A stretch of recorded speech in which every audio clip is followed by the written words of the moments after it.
ओम शांति। ब्रह्मा बाबा के अंतिम महावाक्य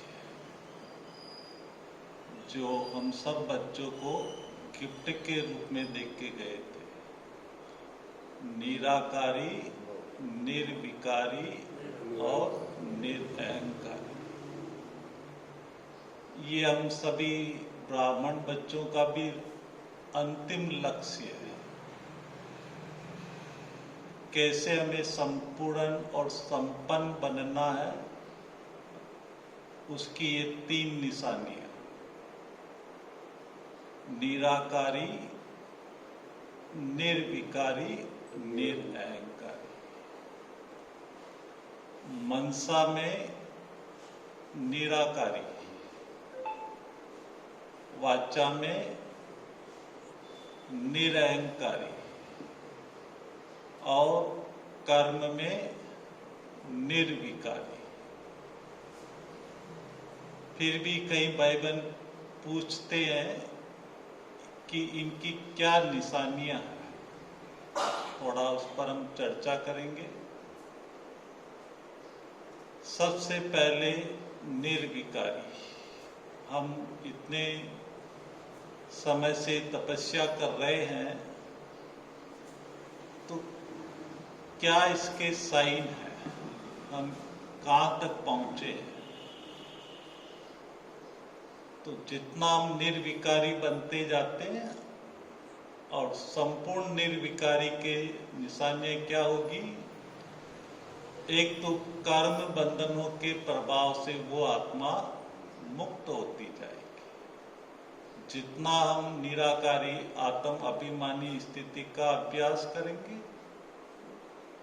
ब्रह्मा बाबा का भी अगर आप देखें 1932 से ही ब्रह्मा बाबा ने डायरिया लिखना शुरू किया और उसमें यही अभ्यास बहुत रहा कि मन बुद्धि मेरे मंत्री है और मैं आत्मा राजा हूं। तो आत्म अभिमानी स्थिति का अभ्यास। और जब शिव बाबा की पधरावनी ब्रह्मा के तन में 1936 में हुई, तब से ब्रह्मा बाबा के जीवन में काफी परिवर्तन दिखाई दिया। और वो परिवर्तन किस वजह से?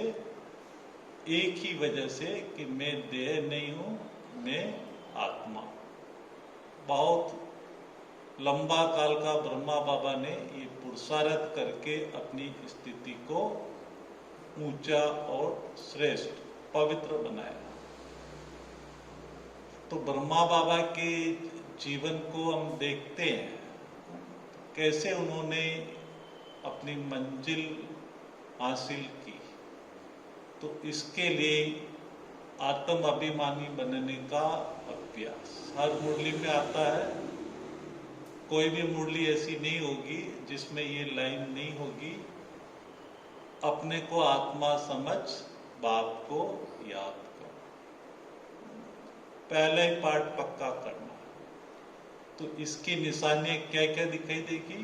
एक तो है कर्म बंधनों के प्रभाव से मुक्त। कोई भी कर्म हम कर रहे हैं, हर एक की इच्छा रहती है कि उसकी फल प्राप्त करने की, लेकिन जो कर्मातीत आत्मा होगी और जो ये अभ्यासी आत्मा होगी, धीरे धीरे वो इस फल की इच्छा से मुक्त होती जाएगी। यानी कर्म किया, कर्म के प्रभाव से मुक्त। जैसे मैंने किया ही नहीं, कराने वाले ने करा लिया और मैं निमित्त बन करके किया, मैंपन का भाव ही खत्म हो जाएगा। दूसरा है वैभव और भौतिक पदार्थ,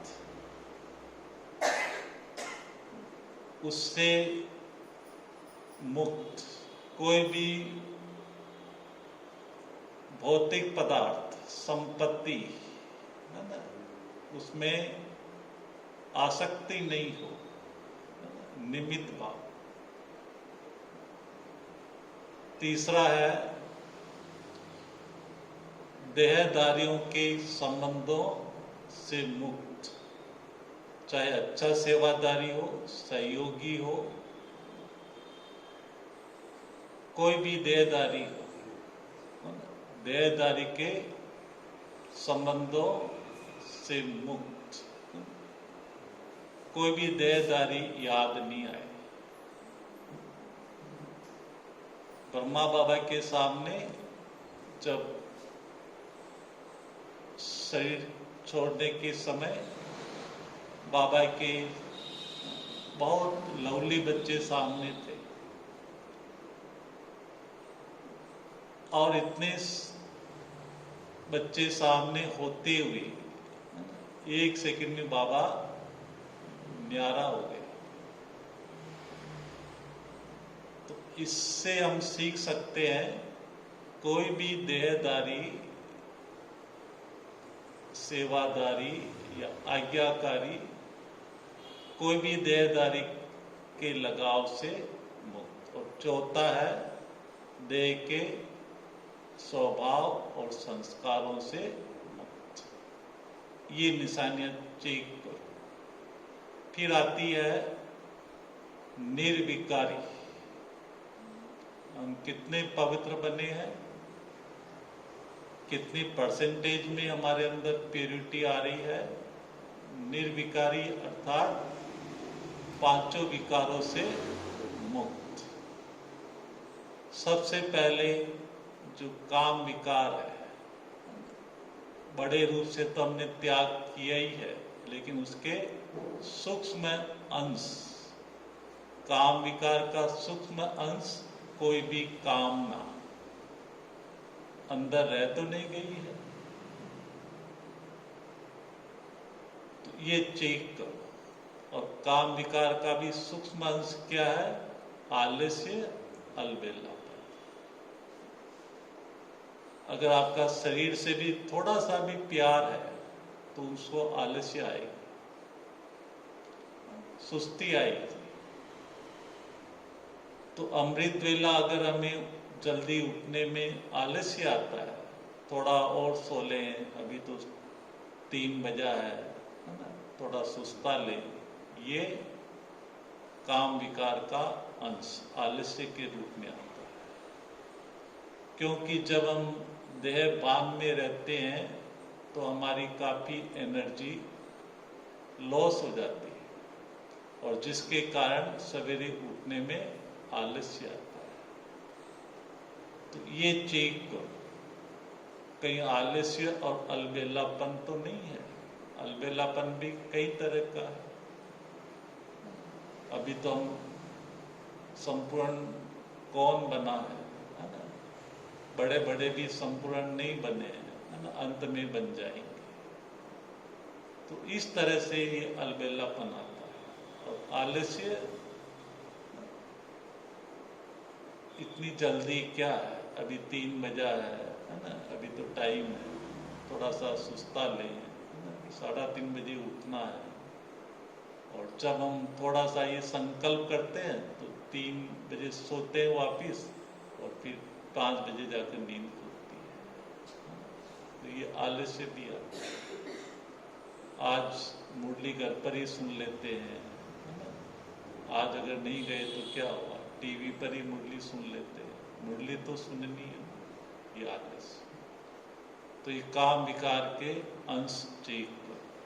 फिर आता है क्रोध। क्रोध का सूक्ष्म अंश इरिटेशन होगा, गुस्सा तो नहीं करेगा बाहर से, अंदर से चिड़चिड़ापन और ईर्ष्या, ये क्रोध के सूक्ष्म अंश है। और फिर जो लोभ का सूक्ष्म अंश क्या होगा? लोभी व्यक्ति क्या करता है? हर एक के ऊपर शक और अनुमान, शक करेगा कि ये जो कह रहा वो सही है या नहीं है, ये लोभी की निशानी है। और मोह वाले की निशानी क्या होगी? जैसे शरीर से मोह होता है और किसी चीजों से मोह होता है, तो कहीं शरीर छूट नहीं जाए, तो मोह वाले की निशानी डर और भय, किसी भी बात का डर और भय, ये मोह की निशानी है। और अहंकार वाली आत्मा की निशानी क्या होगी? वो जल्दबाजी करेगा और वो जो करेगा उसको वही अच्छा लगेगा, ये जो मैंने किया यही ठीक है। मैंपन का भाव, ये अहंकार की निशानी है। तो इससे चेक करो मेरे अंदर कितनी पवित्रता आई है। और फिर है तीसरा महावाक्य, निरअहंकारी। किसी भी प्रकार का अहंकार नहीं, देह का और देह की प्राप्तियों की। लेकिन ज्ञानियों को, जो ज्ञानी बन गए और पवित्र बन गए, निर्विकारी बन गए, उनमें भी एक अहंकार आ जाता है। किस बात का? मैं बहुत ज्ञानी हूँ, मैं बहुत पवित्र हूँ, मेरा जैसा पवित्र कोई बना नहीं, है ना? ये भी तो अहंकार है ना। और ये अहंकार ऊपर से नीचे गिरा देता है। तो बाबा की जो 3 बातें हैं इससे कनेक्टेड है ना। निमित्त भाव, ये निमित्त भाव मैंपन और मेरापन से मुक्त कर देता है। देखो बड़ी दादी का जीवन में, बड़ी बड़ी सभाओं में दादी बोलती थी, है ना। दादी ये कहती है, दादी का ये विचार है ना? कभी दादी ने ये नहीं कहा कि मेरा विचार है ना? मैं कभी मुख से नहीं निकला, दादी का ये विचार है ना? मैं और मेरेपन से मुक्त। तभी तो दादियां भी तो संपूर्णता को प्राप्त किया। निमित्त भाव, हर कार्य करते हुए हमारे अंदर कितना निमित्त भाव रहता है, पहली निशानी ये। और दूसरा निरअहंकारीपन की निशानी, उसके बोल निर्मल होंगे। निर्मल बोल का अर्थ है सबके प्रति शुभ भावना वाले बोल, कल्याण के बोल, उमंग उत्साह के बोल, आगे बढ़ाने के बोल, प्रेरित करने के बोल।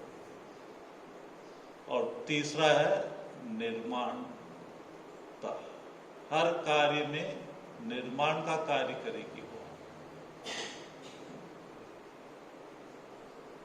सेवा में आगे बढ़ाने का भाव, गिराने का भाव नहीं होगा। तो इस तरह से निरअहंकारीपन की 3 निशानी है, निमित्त, निर्माण और वाणी निर्मल। तो इस तरह से हम अपने को चेक कर सकते हैं। ओम शांति।